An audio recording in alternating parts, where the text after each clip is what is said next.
Hi guys, it's Miss C here with Cycle 1 Week 2.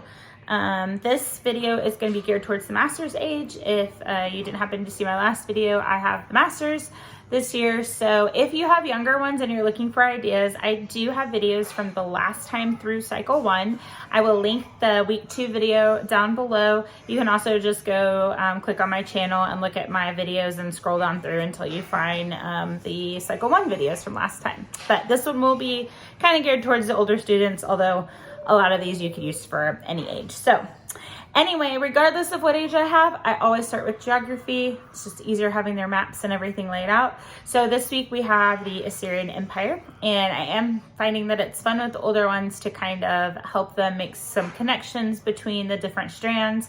And we have the Assyrians in our timeline this week. So I did point out to them that the Assyrians are known for their archery.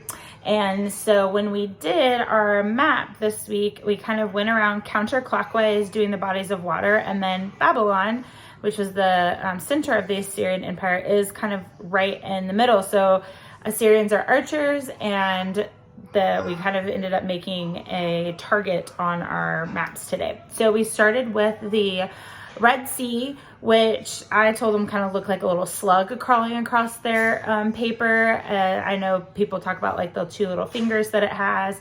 One of the kids said it looked like a fish trying to eat something. But that's where we started. And then we went counterclockwise over to the Persian Gulf.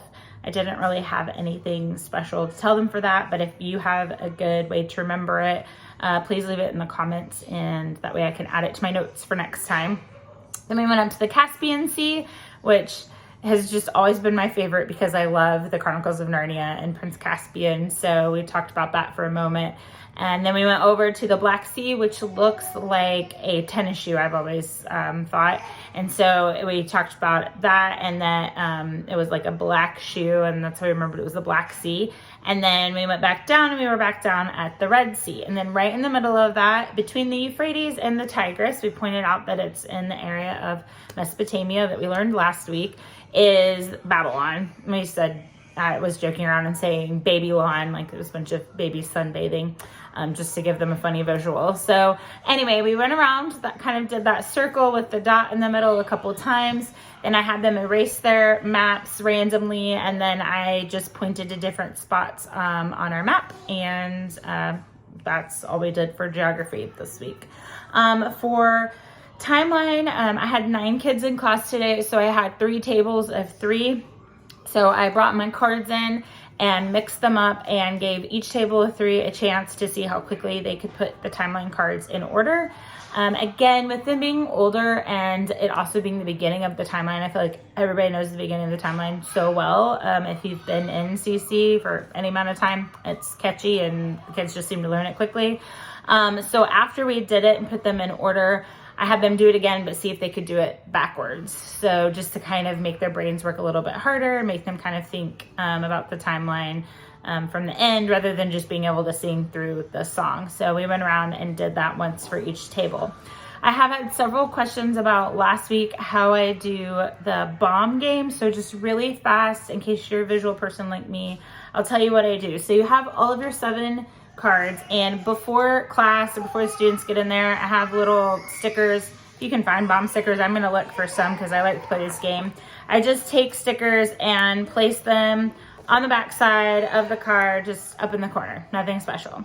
Then what I do is I lay the cards out, and I will let a student say, okay, I want to pick Cush. So then we would sing 7 Wonders of the Ancient World, Patriarch of Israel, Hittites and Canaanites. When we get to Cush, I will turn it over and we'll see this one doesn't have a bomb, so they win. And we'll leave that one turned over. Then I let the next student pick, and let's say they pick Patriarchs of Israel. So we go through, we sing 7 Wonders, Patriarchs of Israel, turn it over, also not a bomb, do a good job, we leave that one turned over. And we continue on. When they hit a bomb, there's absolutely nothing that happens other than it's like, oh no, you hit the bomb.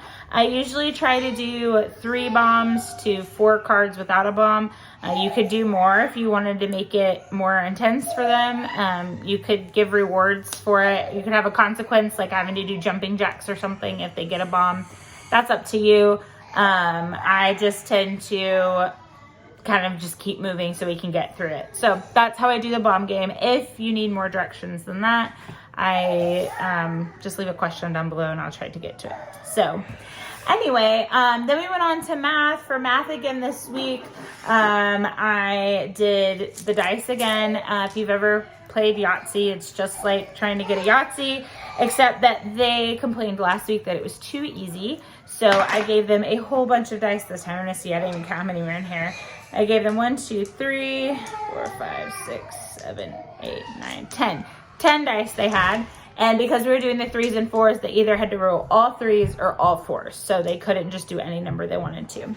And as each kid is taking a turn doing that, we sang just one of the numbers. So, or not saying, sorry, we repeated the whole multiplication for just one of the numbers. So either we did the 3s or the 4s, because again, I had 9 kids, so I don't have time for everybody to do it once for both numbers. So we just went around the table and did 3s and 4s and went around. And I would encourage you to remind the kids that if they aren't rolling, they need to be saying the multiplication tables with you. So that was math. For Latin, we were repeating what we were doing last week. So I had the cards, I thought about using them, but I wanted to do something a little different. So I brought in one of my cushy footballs and we played hot potatoes. So we just ran around. I turned my back to the class and would say nominative, subject, genitive, possessive, and go around saying through all the Latin as they passed the ball around. And then whoever it landed on was, you know, the hot potato. So, I don't usually play games where you're out, although I feel like this age, they're okay with it and they can accept it without throwing a fit. When I've had the littles, it's just like, oh no, you got it. And then we move on and nobody's out because they have a hard time with that. But you could have them go out individually if you wanted to. They really enjoyed doing that. They liked hot potato. They asked to play it for review, which I'll talk about in a minute. So that's what we did for Latin. For science, we did some motions. So for Animalia, we did our fingers up like this for like ears on an animal. Then for Plante, I said they could stand up if they wanted to, or you could just pretend like you're a tree growing here. For fungi, we just did thumbs up like we're a fun guy. Then protista, we did like we were a pro athlete, so we shot a basketball, or you could swing a golf club, kick a soccer ball, whatever pro sport you wanted to be. Archaea, we pretend like it was an arcade, like we were playing video games, so we held a controller and played. And then bacteria, we gave ourselves a pat on the back for bacteria. I have a vision of doing like an old school TV intro introducing all of the kingdoms of living things where, you know, like the protista one would be like shooting a basketball and then turning towards the camera like, hey, protista. I don't know. That's just what I imagined in my head when I was envisioning this. So do with that information what you will. For our prepositions, we're doing the hand motions, but I'm trying to get them to make them do them quickly to kind of just make it more challenging. So you have about, so you just kind of put your hands out like this, above, and then we're gonna cross our arms and point across, thumbs over, after, and then pushing like you're pushing against. So we just did them at regular speed, and then we did them more quickly, and we just saw how fast we could do them. And then let's see, for commandments 6 through 10, most of them know this song in class. So and plus we were running slightly short on time, so I read them. We talked about them a little bit, just what is coveting, what does bear false witness mean, and then I gave them a dum-dum because I learned at the beginning in our orientation that their class motto was "We're here for the snacks."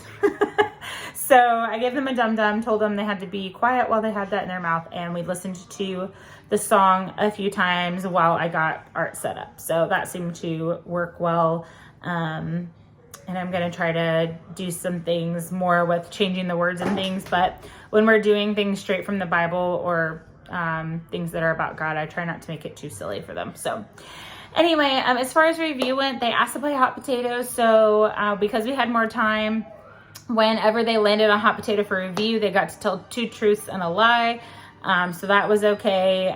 If they didn't want to, I didn't make them do that. And then we were able to go down to our fellowship area and do a really intense game of musical chairs, because my daughter's been begging to do that both weeks. So we went down and did that. When I do musical chairs, I played the preposition song and I played the timeline song, so they're listening to those. You could also do the history song, and if you have the younger ones, you can do the math song as well. There's lots of songs to use. So anyway, that is all for this week. So I hope you guys have an awesome second week and that you're getting into your groove. I will be back with week 3 next Wednesday. You guys have an awesome rest of your weekend, and I'll see you back. Bye.